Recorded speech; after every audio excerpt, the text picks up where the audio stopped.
we continue our series, Differentiate. And Differentiate has been this study through what is often called the Sermon on the Mount. It is this unique and very extended sermon from Jesus that calls us to a different way of being human. This morning, Les, as you were talking and to the kids, I remember this story of a guy that was fishing and he caught something so big it excited him, but his fishing rod got away from him and he lost his fishing rod.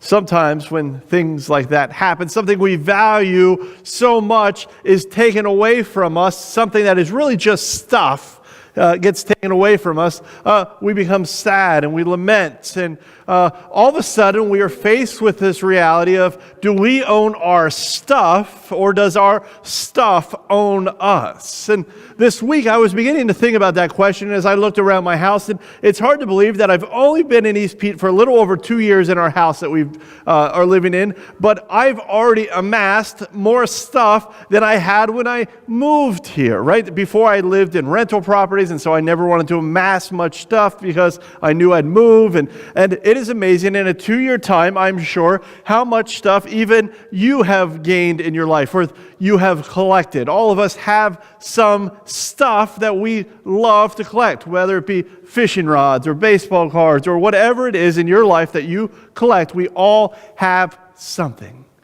Do we own our stuff, or does our stuff own us? And that is exactly what we're going to be talking about this morning through the lens of Jesus' teaching on the Sermon on the Mount. And as we continue this series, Differentiate, we can say Differentiate is our 7-week study through a collection of Jesus' teaching found in the book of Matthew that challenge, remind, and equip us to live in a differentiated way in our neighborhoods, in our spheres of influence, and we might even add, in our relationships. So far, we've looked at truth-telling and oaths, revenge and grudges, how loving our neighbors includes loving our enemies. And last week we talked about how God requires and desires the highest integrity in the way that we live lives of charity, fasting, and prayer. There are elements of the Sermon of the Mount in other Gospels, but no other book of the Bible seems to capture them and captivate them and contagiously tell them as Matthew does. See, for Matthew, as I've said every week, and I want to tell you again, the teaching and healing ministry is very important and central to Matthew's narrative, as well as where he sees God fulfilling Old Testament prophecy. As we explore this passage this morning, it's important that as we look at the Sermon on the Mount, that we explore, we understand, and know these passages that Matthew says is central to our faith. This morning we look at an especially challenging teaching from Jesus. A teaching that addresses our money and our stuff, those two areas of our lives that are very private and that we don't like to talk about. As we read this passage from Matthew 6:19 through 24, I want you to imagine sitting on the mountainside with me. Picture that Jesus has asked us to go up onto this mountainside. We are sitting in this green, lush grass. Jesus is just a little farther up from us, sitting on the hill, teaching. We're kind of snacking on some Cheez-Its and watching Jesus as the wind blows down the hill. The birds begin to sing, and the blue sky makes us feel warm as this young and charismatic teacher continues to teach us on the laws of his kingdom.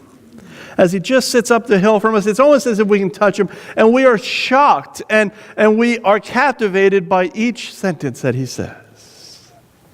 A few weeks ago, we watched Jesus from this mountainside call his followers to pursue perfection, to be perfect as God is perfect, to be perfect in the Father's ways. And in that part of the Sermon on the Mount, we see Jesus now, in this part of the Sermon on the Mount, we see Jesus begin to talk about those things in our lives, those everyday things in our lives, those realities that we all deal with, our money and our stuff being part of that have the potential to distract or divide our loyalty to the King and his kingdom. In some ways, the cultural view of Jesus' day on wealth and stuff was not much different than ours. In their culture, your wealth and your stuff is really what made you.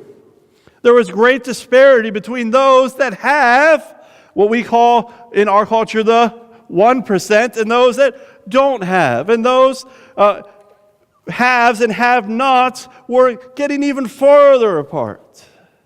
However, those who do have almost seem to be in their own plane of existence. They believe that somehow their extra money, their extra stuff, made them extra special.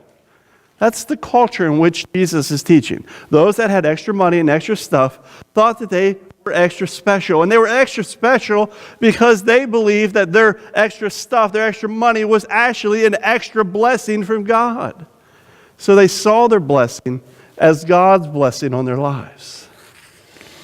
In fact, Michael J. Wilkins reflects on the cultural importance of wealth in this way. He says, material wealth was important to the people of Israel since it was often seen as a sign of God's blessing and the reward of obedience to Him. So the culture which Jesus is talking and giving this sermon views God's blessing through the way He poured out money and stuff. In fact, listen to this early Jewish teaching from an ancient rabbi that is way in the past now, but it would have been this general understanding in which people lived by. A man should always teach his son an easy craft, and let him pray to whom riches and possessions belong. For there is no craft wherein there is not both poverty and wealth, for poverty comes not from a man's craft, nor riches from a man's craft, but all is according to his merit. So even here, it's taught and believed that riches are the sign of one's merit, what they put forward. It is a sign of one's importance, and it's God's blessing on their lives. It's not their job. You find people that are poor plumbers, and you find people that are rich plumbers. But what makes somebody really important and really rich is their merit, what they do for God. And God, who controls the riches, pours that out on them. It's the mindset. In today's time, what do we call that? What do we call teaching like this? Prosperity gospel, right? God longs to bless you. He longs to pour out His riches on you. We call that the prosperity gospel. However, that reality that probably most of us would argue against and have problems with actually has infiltrated our church and all churches much more than we'd likely want to admit. We take strength, power, and encouragement, and even safety in our wealth and stuff. We all take investment, and we all take our wealth and our stuff as encouragement and safety. And to be honest, we work hard to provide for our families, for our recreation lives, for a certain quality of life, and for the quality of life that we want in our retirement. We tend to look at those who don't have money as not just working enough. We tend to look at those that don't have money as not spending it right. We tend to look at those who have not done well with their craft or their job as not knowing how to invest right, because in all honesty, they probably just didn't have somebody show them. Because if they did and they were good with it, then God and life would bless them as we are blessed. That kind of mindset has infiltrated Western churches. Folks, that is still prosperity gospel. And that is exactly what Jesus is coming against in this passage. In this passage, Jesus counteracts that deceptive belief that accumulation of wealth for one's own sake is important, that it is safe, and that it is blessing. Wealth is also a false sense of security. It is not the thing that's supposed to be most important in our lives. And by all means, it is an inaccurate assessment, as we'll see in this passage, of one's spiritual life. Now listen in. Picture yourself on the mountain. You know your culture, because it's not much like theirs. And we listen to Jesus as He teaches. Do not store up treasures for yourselves on earth, where moths and vermin destroy, and where thieves break in and steal. But store up for yourselves treasures in heaven, where moths and vermin do not destroy, and where thieves do not break in and steal. For where your treasure is, there your heart will be also. The eye is the lamp of the body.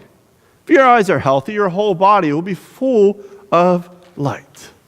But if your eyes are unhealthy, your whole body will be full of darkness. If then the light within you is darkness, then how great is that darkness? For no one can serve two masters. Either you will hate the one and love the other, or you'll be devoted to the one and despise the other.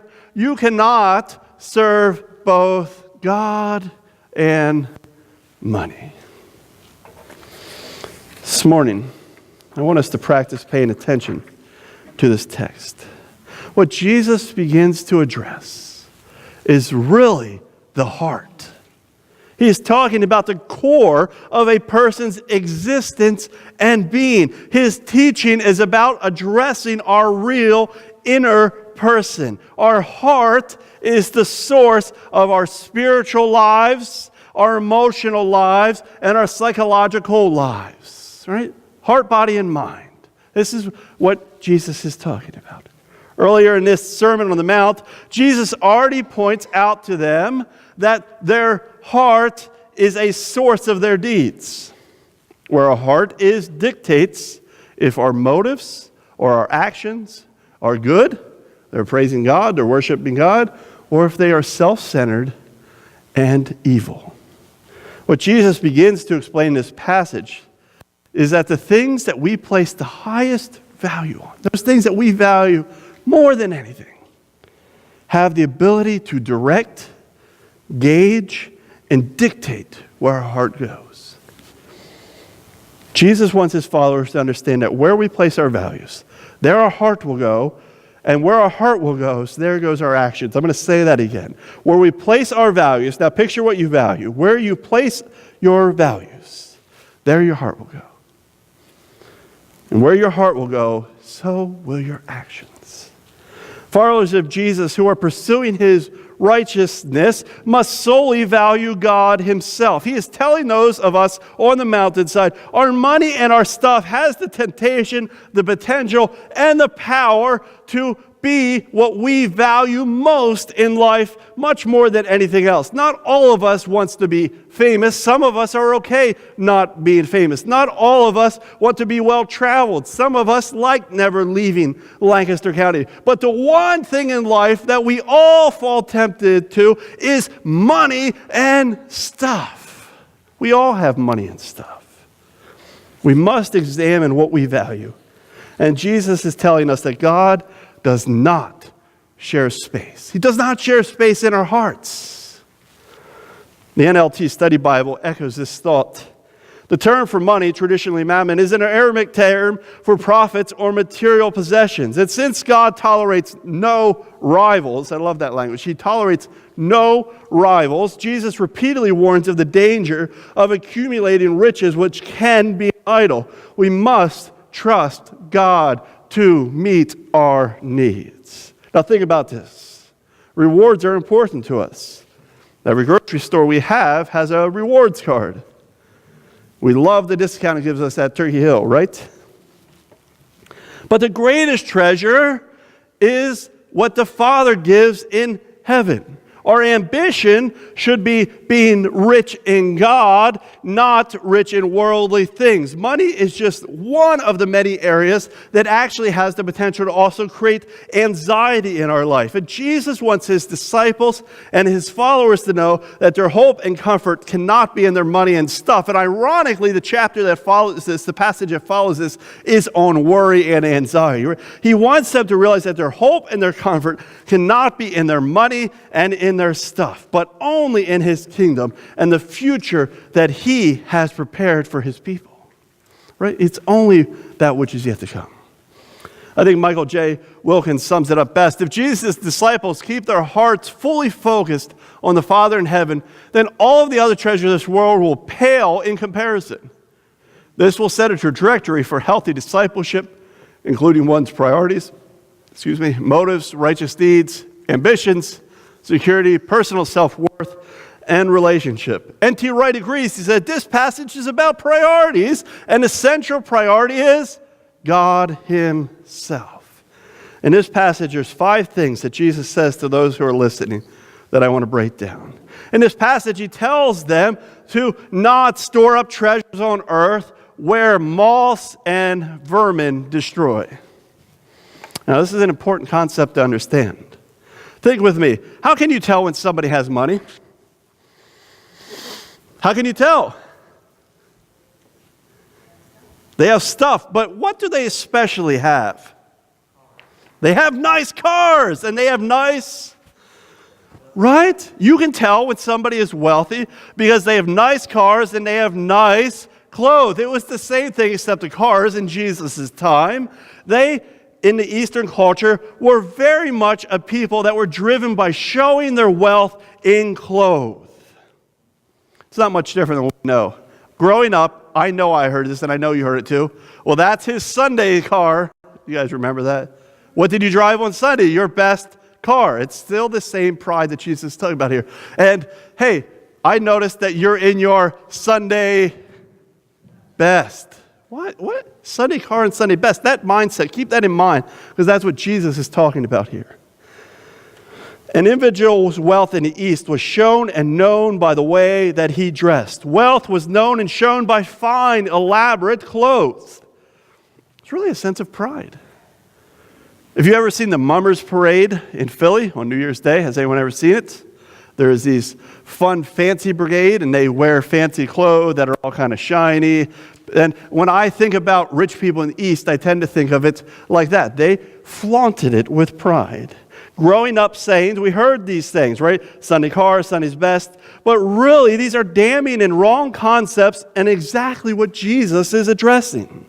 The kingdom community, the one he's talking to, the one in which church will be an expression of, is not to flaunt it if you got it. You're not to flaunt it if you got it. No, we aren't to be proud with the way we dress or the car we drive. God wants us as we are, as what is in our heart. Doing all those things is automatically not a value of worship, but of self-merit. So, don't put your money in nice clothes. That's what Jesus is saying. Don't put your money in nice clothes, because in all honesty, it's really not wealth, because all it takes is a moth to come in and eat at it. Well, why don't you buy some mothballs, right? Jesus is saying it's still a waste of money. You're not supposed to flaunt it if you got it. Now, the second part of that statement is just as important, where vermin destroy. Interesting enough, the word there in Greek is brosis, which actually means to be eaten away. So the King James and other versions sometimes will also use rust there, depending on what you're reading from. Now, another way that people showed their wealth in Jesus' time was where they had their stuff stored. Those who had land, those who could hire husbandry people to farm for them, they would have great barns.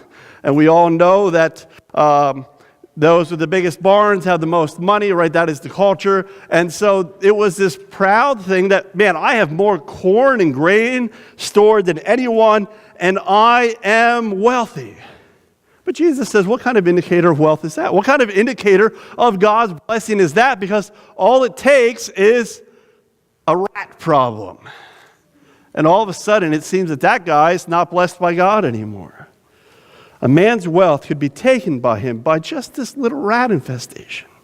Now, in this passage, Jesus also tells them this. He says, not to store up treasures on earth where thieves break in and steal. Now, Israel wasn't a culture of banks, right? People weren't putting their money in the bank. They weren't doing what my grandma did and putting them in baggies and glass jars and putting them in the freezer. If you guys do that, it's not a good idea. Everyone does that, right? They didn't have credit unions. They didn't have investors. They lived and breathed in baked clay houses that they put straw and cow dung in for warmth. People found creative ways to keep all of their life savings hidden in homes made out of clay and dung. The reality is this, that all it takes is for one person to break in or tunnel into their house to find that thing that you think is creative, that little freezer spot, and take everything you have. Now, ironically, the Authorized Version of the Bible uses the word break through rather than break in, and that would be more true to the original word there, because Jesus is very much thinking about thieves that would know how to just tunnel their hand in just enough and grab what you got. They knew it was under the mattress of straw, right? They believed wealth was a sign of God's blessing. But what does it take to have what does it mean when moths, rats, and thieves can take that from you? What kind of blessing from God is that? For us, if wealth is a sign of God's blessing, then what does it mean when scammers, bad investments, robbers, and bad decisions take that from us? If we are so lucky to be blessed by our wealth, why can that be taken so easy from us? And why are people so easily trying to? Jesus is warning us against pleasures and spiritual indicators that can wear out, that can be stolen, or eroded away. Jesus goes on to tell them, "For where your treasure is, there your heart will be also."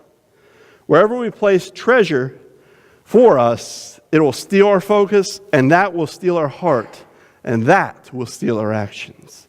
The idea of treasures in heaven was not a foreign concept to these people. It was famous in Jewish culture. It really meant two things. It meant that they believed that the deeds of kindness in which a man practiced, especially in their lives of charity, would come back to them as an eternal reward. They believed that someday their kindness would come back in kind of a karmic form. They also began to associate this idea with character. They believed that character is found in the center of one's knowledge of the law, his care for his neighbor, and one's good works. That was considered treasure in which they were allowed to legalistically pursue. However, Jesus tells them a reality that is much, much different. Whatever an individual values or focuses on, it will lead his heart to it. The heart dictates who the person is, and that dictates what he does. The Jewish culture had defined God's blessing on one's importance through earthly values. And if that we value is earthly, then we will only get earthly rewards.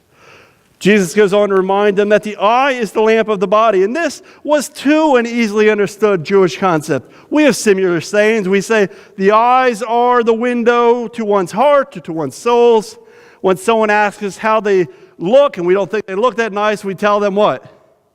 You have nice eyes. Right? You've done it.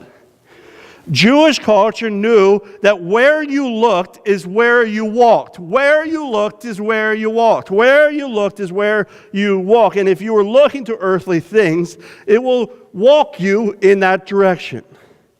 Jesus knew that these people were to be the light on the hill. They knew that they were to walk in the light. They were to be all things of the light, and all things of the world were earthly. That was darkness. Those who didn't walk with God walked in darkness. They were to be the light. They knew that Rome was the darkness. They didn't want to be anything like Rome. And all of a sudden, Jesus draws this line in the sand where he compares them more likely to the empire than his kingdom. It's interesting to think about. Jesus wants to make sure that they understand what they have used as spiritual indicators and values are actually those same things that are liked and used by every other culture, every other individual, and every other worldly empire. They are not values indicators or focuses of the kingdom. William Barclay says, prejudice can distort our vision, jealousy can distort our vision, and self-conceit can distort our vision. These are all the ambitions of our money and stuff. Now, lastly, Jesus tells them, no one can serve two masters. You cannot serve both God and money. We all know this saying if you've grown up in a church. We've said it, we've repeated it, we've tried to tell ourselves it. And I think this is my favorite part of the passage, and not because it is so well known. It's because of the impact of what Jesus is actually saying here. The word for serve is doulion, which is another form of doulos, which is slave. Serve here means to be a slave or enslaved by something. Now, some of you are already saying, I'm no one's slave, right? Some of you are thinking that already. I'm not enslaved by anything. There's no way my stuff enslaves me. There's no way my money enslaves me. But that's exactly what Jesus' audience, picture us on the hill, would have been saying and thinking in their minds, and maybe even yelling and throwing at Jesus like, what do you mean? We're not a slave to anything. Even more fun, the word for master is curious, which is actually meaning absolute ownership. Those things that have enslaved you are your absolute owners. Jesus is asking, do you own your stuff or does your stuff own you? What about you? Do you own your money and your stuff or does your money and your stuff own you? You see, in his time, a slave had no rights of their own. Every aspect of his life belonged to his master.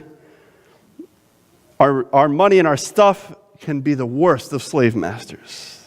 We can never have enough money. We can never have enough stuff. We need to make that $1 million mark. We need to make that retirement plan just be enough. It is to us that reality that we have become slaves who are enslaved to needing more. We need more. That is our enslavement.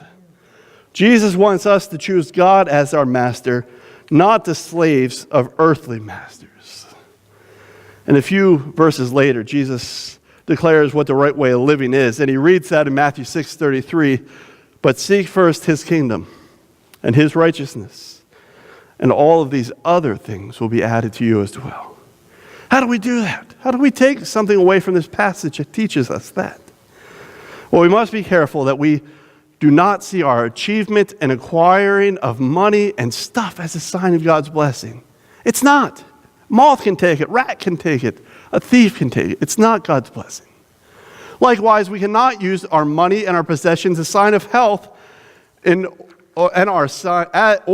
a sign of health in other people or as a reason to look down on others. Well, they just haven't been as blessed as much, or they done something wrong. God's not blessing them. Guess what? God's blessing doesn't come through money. It doesn't come through stuff. That person you are judging might actually get a better view of God than who you think he is.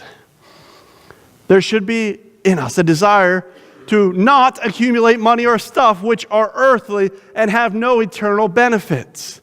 They are enslavers. Those things that we work to enslave us. Those things that we work for enslave us. They become our masters. The only investment which we should treasure in those things for the God's kingdom, our heart will be where our heart and focus occupies, where we value. There our heart will go and there our actions will go. And we must be careful to not think that we can be holy and still value other treasures. Where we look is the direction in which we will lead and live. And practicing accountability, and I think this is the most important one, practicing accountability and self-examination of our feelings and thoughts will help us to not value our money or our stuff over God. Pump the brakes every once in a while and check yourself, right? Hey, is my stuff owning me or am I owning my stuff? Because God does not share space in our hearts. If you take away one point, remember this: God does not share space in our hearts.